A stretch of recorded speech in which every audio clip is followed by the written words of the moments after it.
tanto a Igreja Católica como as denominações cristãs que vêm após ela, até hoje, todas têm um grande débito com o povo negro. O povo negro é humilhado nas religiões. É inaceitável no Brasil que nós, afro-brasileiros, somos 56,2% do povo brasileiro e não temos 5% de bispos negros. Ou seja, essa perpetuação a partir da manipulação da figura do nosso Mestre Jesus Cristo, que era moreno, da cor daquele povo palestino, e é trazido nessa agressão até a pessoa de Jesus. Nessa agressão até a pessoa de Jesus. Branca, loira, isso não pode continuar. E cabe a nós, padres, pastores e demais denominações religiosas em geral, combater sim e deixar a igreja nua para ser verdadeira. Uma igreja que insiste em jogar um Jesus loiro é uma igreja que não está a favor da verdade. Pastor Rodrigo, você, além de ser pastor, também é arqueólogo, um cientista. De que maneira que a gente pode olhar para essa nova representação desse Jesus negro através dos olhos da ciência?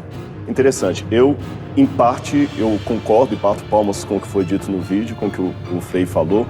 Outra parte, eu tenho uma visão ligeiramente diferente. Mas eu quero colocar bem claro que eu sou negro, estou no meu lugar de fala, já sofri racismo, não aceito a ideia de que o Brasil não tem racismo. Eu já sofri, mas eu tenho um medo, estou falando bem em primeira pessoa do singular, de que o meu trauma direcione a minha luta pelo racismo. Eu tenho que tomar muito esse cuidado. Porque se eu usar o meu trauma para dar o assento à minha luta contra o racismo, eu não estarei provocando uma mudança social, eu estarei provocando uma vingança. Agora, o que eu discordei ali?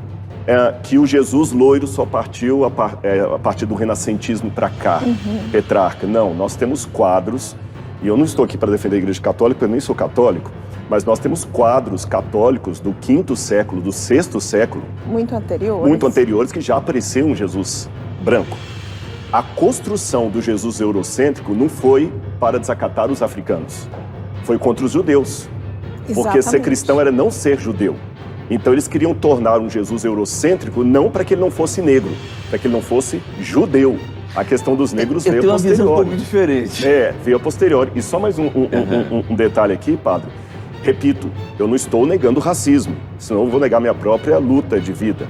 Mas também não podemos atribuir tudo a racismo. E eu só tenho um receio daquela fala que foi dita ali, que falaram assim, não, Jesus era negro. Não, Jesus não era negro. Jesus era judeu, e o judeu não é negro. É uma outra tez de pele. Eu quero pedir licença para vocês, a gente vai continuar com esse diálogo aqui nos próximos blocos. Pai Sidney, acho que a gente está ali de frente para um descumprimento da lei. Lá em Salvador é obrigatório utilizar a roupa da baiana para se vender o acarajé, mas pensando num desrespeito religioso. De que maneira que a gente pode olhar para essa história? Engraçado, não é que eu não vejo os evangélicos pegando elementos budistas, elementos Hare Krishna, elementos judeus. Por que eles só pegam elementos negros? Elementos ligados às tradições diaspóricas no Brasil. Por quê? Não é? Você não vê esse tipo de afronta, e eu chamo de falta de ética, com elementos de outras culturas e religiosidades. Só há um nome para isso: racismo. Isso é mais do que apropriação cultural, isso é crime. E você não vê esse mesmo comportamento euro-referenciado, branco euro-referenciado, com as outras religiões. Tá na cara que nós estamos com um problema gravíssimo no Brasil, que é o seguinte, há um setor bacana evangélico, que é respeitoso, que é honesto, que sabe do que está em jogo no mundo cultural e na disputa de espaço e de narrativas. Há um setor evangélico honesto que eu admiro. O pastor Henrique, que apareceu na reportagem, faz parte do setor honesto. Mas há um outro setor que eu peço, pelo amor de Deus, se vocês são evangélico honesto, procure estudar um pouco mais o respeito cultural. Procure ver o quanto vocês estão sendo agressivos, estão sendo usados. É o que acontece hoje com o mundo evangélico que está mal resolvido, que converte muitos negros, mas com a condição que esse negro não leve para dentro da igreja evangélica nada da cultura africana. Não dá. Deus nos fez africanos com os nossos valores, atabaques, beleza das roupas. Por que tem que estar lá de terno e gravata e de roupa europeia só? Isso é crime, afronta cultural, evangélicos de todas as denominações. Meus irmãos, vamos discutir com consciência e ciência o que está acontecendo. E aqui eu faço um apelo aos meus irmãos do Ministério Público Estadual e Ministério Público Estadual. Vocês estão sendo omissos na defesa do povo negro. Eu falo como negro católico, mas são meus irmãos, o pessoal de Candomblé. Fui em várias reuniões onde o Ministério Público parece falar bonito e depois não faz nada. Ministério Público, sejam nossos irmãos. Frei Davi, não faça isso conosco. Pastor Rodrigo, eu queria voltar naquela nossa reportagem lá de Salvador, do acarajé, da Bahia, do bolinho de Jesus, porque eu queria te ouvir sobre essa discussão ali baiana. Muito bem, eu começo a minha fala aqui até dizendo uma coisa para o telespectador que está em casa entender. Vocês já perceberam no primeiro bloco que houve uma discordância entre mim e o Frei Davi, e certamente haverá também com o pai Sidney. Mas eu quero elencar aqui um provérbio, já atribuíram a Santo Agostinho, Tertuliano, o autor do provérbio se perdeu na história, mas eu vou citá-lo que ele continua sendo verdadeiro. No essencial, unidade. No não essencial, diversidade. Em tudo, caridade. Então, naquilo que é essencial, eu acho que não pode ter a opinião dele e a opinião minha. Racismo é crime, ponto. Aqui não tem cada um. O que você acha do racismo? Não existe isso. Isso aqui, unidade. Naquilo que não faz parte disso, ele tem a crença dele, eu tenho a minha. Agora, em tudo, caridade. Veja bem, como eu falei, eu sou negro, já sofri racismo, sofro ainda. Então, não estou contando uma história que eu li num livro, mas eu falei, eu tenho medo de usar o meu trauma para dar assento ao meu racismo. Por quê? Por exemplo, eu percebi duas atitudes aqui, não deles, mas eu digo das matérias. Na primeira, quando houve uma apropriação do bolinho de acarajé pelos evangélicos, isso foi abominado, porque isso pertence à cultura afro. Mas quando na outra matéria houve uma apropriação do catolicismo europeu por religiões de matriz africana, foi parabenizado. Então, quer dizer, até que ponto, você está entendendo? Se eu estou procurando aqui uma integração cultural, por que é aplaudível uma missa com um tom afro, mas não é aplaudível um evangélico vendendo acarajé de um jeito evangélico? Quando disseram aqui, os evangélicos não se apropriam de outras religiões, só das africanas. Isso não é verdade. Tem um monte de igreja evangélica aí com pastor usando talit, usando kippah e colocando menorá no altar. Isso não é isso é judeu.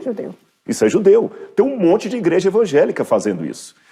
Tem um monte de igreja evangélica se apropriando de coisas budistas também, quando vai para a janela 1040. Então eu temo tornar a África uma espécie de africanização, que tudo que é bom tem que vir da África. Lembrando que eu sou brasileiro. Eu não tenho só sangue africano na minha veia, porque eu já procurei minha ascendência, eu tenho cristão novo, para quem não sabe em casa é judeu que foi convertido à força no catolicismo, eu tenho índio no meu sangue, eu tenho africano no meu sangue, então eu tenho o português, o índio, o africano e o judeu. Eu tenho os 4. Por que eu só posso privilegiar uma das etnias? Então eu tenho essa preocupação. Isto não significa, da minha parte, negação do racismo. Por favor, eu quero acentuar isso aqui. Mas eu acho que a luta de Jesus é por todos os oprimidos, e não apenas um deles. Eu tenho que lutar por todos os segregados. Seja ele negro, seja ele judeu, seja ele mulher, seja ele uma mãe branca que também está na periferia lutando para criar o filho. Sidney, quem segue religiões de matrizes africana comumente é chamado como macumbeiro, seja ele um bandista, candomblessista, ou seja ele de Ifá. O que isso acontece? Veja que, mais uma vez, no cerne da questão está o racismo. Você não tem um termo, não é? Quer dizer, no Brasil, para os judeus, para os budistas, para o Hare Krishna. Quer dizer, então é muita desonestidade intelectual você tirar o racismo das tensões, não é, entre as religiões cristãs e as religiões hegemônicas. As religiões hegemônicas cristãs e todas as outras denominações e as religiões afrodiaspóricas. A gente não pode tirar, é racismo, é tudo racismo, né? O que acontece hoje com as religiões afrodiaspóricas no Brasil é criminalização. Nós somos criminalizados. Quer dizer, eu posso perder o emprego por ser de terreiro, eu posso perder parte da minha família neopentecostal, não é? Quer dizer, se eu sou de terreiro e parte da minha família é neopentecostal, eu não posso lavar as roupas brancas na casa da minha própria mãe. Que religião é essa? Que religião é essa? Que fé é essa? Eu só quero o direito à existência. Eu sempre digo isso. Eu não quero que todo mundo seja de candomblé. A minha religião não depende da inexistência do outro. Eu não preciso que o outro inexista para continuar com a minha fé. Sua região. Então eu tenho essa preocupação. Isto não significa, da minha parte, negação do racismo. Por favor, eu quero acentuar isso aqui. Mas eu acho que a luta de Jesus é por todos os oprimidos, e não apenas um deles. Eu tenho que lutar por todos os segregados, seja ele negro, seja ele judeu, seja ele mulher, seja ele uma mãe branca que também está na periferia lutando para criar um filho, tá certo? E eu não posso aqui, pai, responder por todos os evangélicos, eu posso responder por mim. Que bom, e por que isso bom, o senhor não pode. Porque na minha fala, é lógico, teologicamente falando, tem diferença, como falou, você não é cristão, eu sou adventista. Mas jamais eu iria apoiar alguém desacralizar um culto. Aliás, eu quero só falar uma coisa, que não em propaganda da minha religião, mas a minha crença, eu advogo, entre as minhas formas doutrinárias, a separação absoluta entre igreja e Estado. Porque um bom presidente, um bom governante, não pode governar só para os adventistas. Eu quero que no bairro eu tenha tanto direito a ter uma igreja adventista, como você tem direito a ter um centro espírita. E por Mas, Sidney, a gente viu ali na reportagem falar de sacrifício animal, sacrifício vegetal. Eu vejo que outras religiões também praticam o sacrifício animal. Pessoas que vestem sapatos de couro, bolsa de couro, roupas de couro, mas veem como um problema a galinha da macumba. Essa intolerância, isso mostra a intolerância, o seu ver. Essa intolerância nos últimos tempos, ela vem crescendo, ela vem diminuindo? Olha, pelas mãos, não é, de deputados e vereadores do Rio Grande do Sul, nós fomos parar no STF, no Supremo Tribunal Federal. Quer dizer, a morte da galinha, né, como diz o Dr. Édio, vale mais que a morte do corpo preto. Os evangélicos nos levaram porque eu sou um negro de candomblé. Eles nos levaram ao Supremo Tribunal Federal. Isso é desperdício de erário, não é? Quer dizer, então nós estamos diante, não é, de lavagem cerebral e diante de um projeto político de poder. E eu preciso dizer que a religião foi inventada ontem. Antes da religião, nós já sempre tivemos uma espiriticidade negra.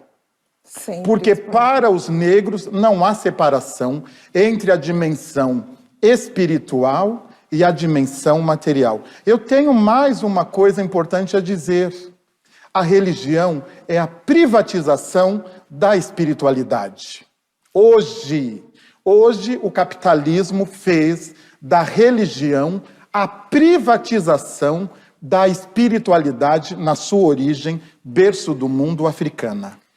Enquanto o pai estava falando aqui, eu estava lembrando de algumas situações que eu também já fui discriminado por ser evangélico. Então eu vou dar 2 exemplos para vocês aqui. Eu vou dar um exemplo vergonhoso, que corrobora com o que ele está falando. Uma vez eu trabalhei, quando eu fiz a faculdade de teologia, vendendo livros de porta em porta. E eu lembro que eu cheguei na casa de uma mulher, ela falou assim, você é crente? Eu falei, sou, então não vou te receber na minha casa. Eu falei, por quê? Ela falou, porque uma vez eu trouxe um crente para orar na minha casa, quando ele viu uma imagem de Nossa Senhora Aparecida, ele virou e falou o seguinte, tira essa negrinha daqui, senão você vai para o inferno. Ela falou, se eu estou no inferno, então o que você está fazendo aqui? Olha que vergonha. Eu falo isso aqui porque, infelizmente, existem... Eu sei que a minha vida é a única Bíblia que muito não adventista vai estar lendo lá fora. Eu digo Bíblia não no sentido de exclusividade, mas no sentido que a única doutrina adventista que talvez vocês vão conhecer aqui é o meu comportamento. A primeira doutrina da minha igreja chama-se Rodrigo Silva. Eu tenho essa consciência. E eu lamento muito, pai, pelas discriminações que vocês passaram por alguns evangélicos. Eu só faço um pedido muito singelo aqui. Eu sei que também é sem querer, mas a fala, os evangélicos nos levaram, ela também me dói. É pesada. Eu me sinto discriminado. Porque eu nunca levei um espírita à justiça por causa do direito dele. E eu sou um evangélico. Então, quando falam assim, os evangélicos nos levaram, os brancos nos levaram, totalitariza e me inclui. E eu sou preto, sou pastor, sou evangélico e eu nunca levei um espírita à justiça. Existem, eu não tenho vergonha de admitir pela câmera, existem muitos evangélicos que dão vergonha, são como pantufa. Dentro de casa é confortável, na rua dá vergonha de usar. Eu admito isso. E admito que a minha vida é a pior ou a melhor propaganda do Jesus que eu adoro. Também admito isso. Mas, por favor, não usemos linguagens inclusivas. Há muitos evangélicos, o Frei falou aqui, né, o pastor, não lembro o nome dele, que faz um trabalho bom, que reconhece. É lógico, em termos doutrinários, eu não sou católico, eu não sou espírita, então tem uma doutrina que é diversa da deles. Mas em termos de irmandade, eu não fui um hipócrita quando eu o abracei, tirei uma foto e perguntei se eu poderia colocar no Instagram. Sabe? E eu digo o seguinte, o mesmo Deus que eu amo, ama Ele. Mesmo que tenhamos compreensões diferentes. E como evangélico, eu também já fui discriminado. Então, assim como um negro às vezes é discriminado pela cor da pele, pelo tipo do cabelo, um evangélico também já foi discriminado. Então, vamos juntar forças e vamos dizer não à discriminação, seja para o espírita, seja para o evangélico, e cada um com a sua ideia, respeitando a ideia do outro. Vamos dizer não à intolerância religiosa. Seja em qual forma.